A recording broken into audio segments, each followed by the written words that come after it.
Okay, so I'm going to do the overview and deal with our strategy. David will do the property portfolio, Andrew the financial results, and I'll deal with the prospects. So yeah, I think our results were pleasing. Didn't shoot the lights out, but we did a little better than we thought and what we originally budgeted. So swings and roundabouts as usual, and Andrew will take you through those.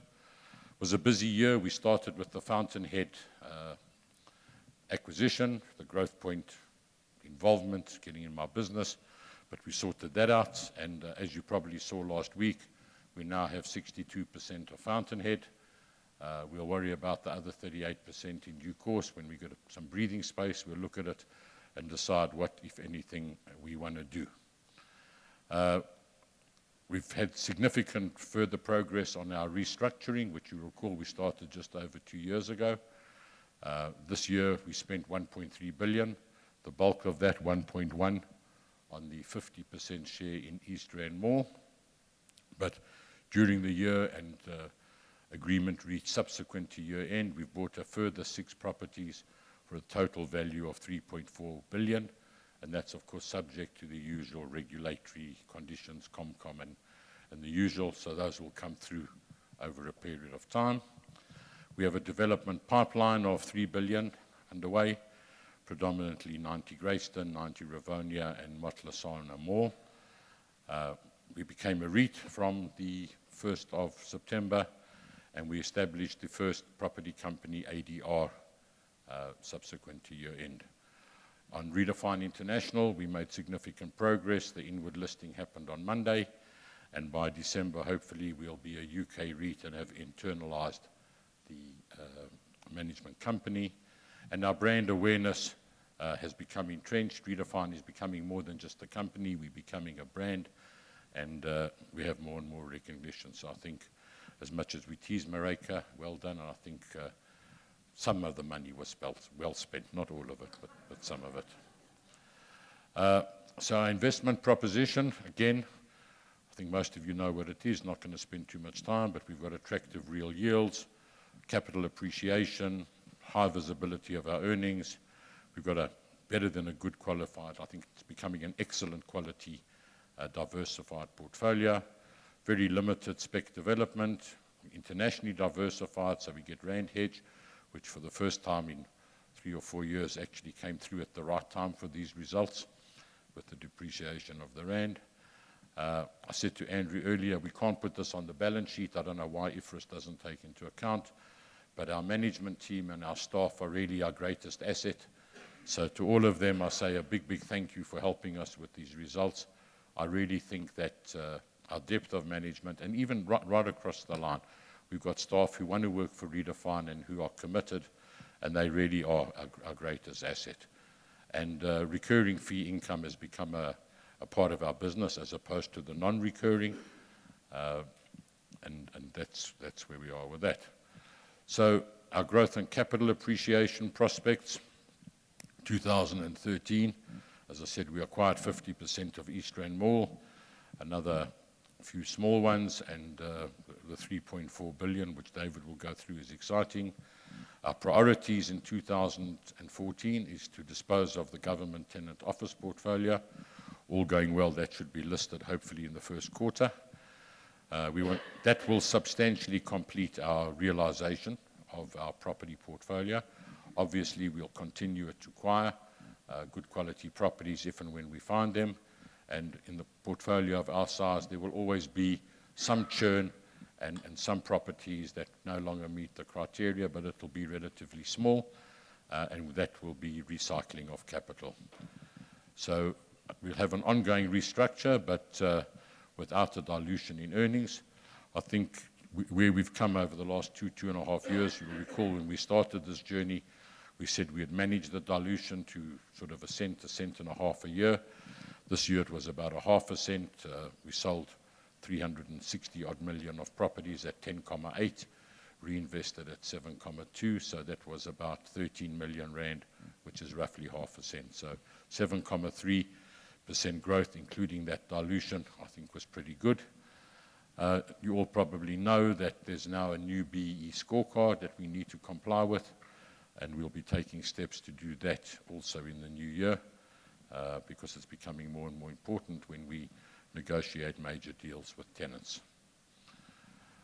Our focused property management, we expanded our leasing capacity, we improved our customer relations, we internalized the recovery of electricity charges, and that's had a major impact. That's only been going for 6 or 7 months. You'll see it in Andrew's presentation. That's made a big difference to us. We've got a specialist management focus on retail, given our increasing focus on retail, and that's working very well. And the Fountainhead property management is being taken on and should be complete by 1st of December. For 2014, big focus on improving management information, although it's pretty good. We're going to continue the refinement of processes, focus on costs of service through leveraging economies of scale. That's between our portfolio and Fountainhead. We've already seen some significant savings on simple things like insurance when we use both, and we'll continue doing that. We're going to introduce technology-based applications. Now, I'm not quite sure what all this means. David can explain it, but I'm told we're going to get a lot better doing things because we're going to use iPads and iPods and stuff. So I think it means I can't shout down the passage. I have to phone people. I'm not quite sure, but they'll explain it to me. And we're also going to introduce that into our shopping centers. So we're also going to be a pure property play in terms of local. The Fountainhead transaction has seen our stake in Hyprop dilute to about 12 million units or 5%. That'll be sold in the next couple of months, if not sooner. And we will then be left only with our international holdings, which are currently held through asset swap, and even that may become a little bit more simplified. But certainly from a local point of view, we will no longer be a hybrid. And that's where we are at that. So our management of debt, I think we've had a good year without going through all of the individual items. Big thanks to Andrew.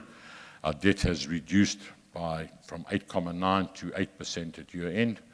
He says he has a challenge to hold it at that level next year, given where the curve is and swaps. But I've told him it's got to come down a couple of bips. So he's shaking his head. But even if it's only 20 bips, Andrew, we can get there, I'm sure. So that's really what we want to do. And obviously improve our loan-to-value ratio. That will happen automatically from the sale of the Hyprops and the sale of the government portfolio, because that takes out 2 billion of asset and 2 billion of debt. So that by this time next year, 34-35% LTV is what we will be looking for. I know some of our bankers are here tonight, so we're also looking for a little bit of relief from them from the excessive charges. So please take note, all of you. I see you sitting around.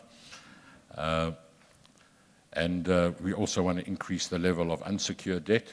That's because our Moody's rating is something that they put emphasis on. So we'll be trying to do that. And of course, restructure expensive debt. In the international markets, as I say, redefine. The refinancing is completed. The structure has been simplified. We are looking to increase our presence in Australia, but not necessarily through a direct or an investment in Cromwell through the headstock, through the fund.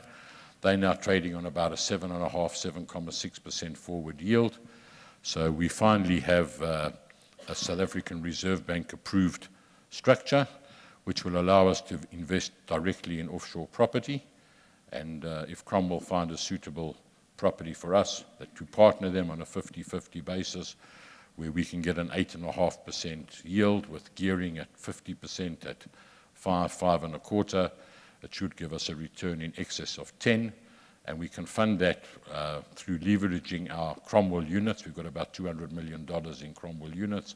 If we get 75 or $80 million off that, it could add 25-30 million rand to the bottom line first year. So if we can find the right asset, it's something we'll certainly be looking to do. Something which we've done successfully in the past, I don't think we always get credit for it because people ask us, is adding value to our existing properties. So besides our current development pipeline of new stuff, we have about, Marc, correct me, I think about 600 million, 600 million of being spent on existing properties to add value. We've done a lot of those in the year that have been done. So we'll continue to look for and identify those that we can add value to improve and get better yields. And we've also providing redevelopment services to Fountainhead. The Fountainhead board has approved about 640 million of value add to 3 centres, and we should be starting that early in the new calendar year. So that's my little story from there. David will now take you through some of the more important detail.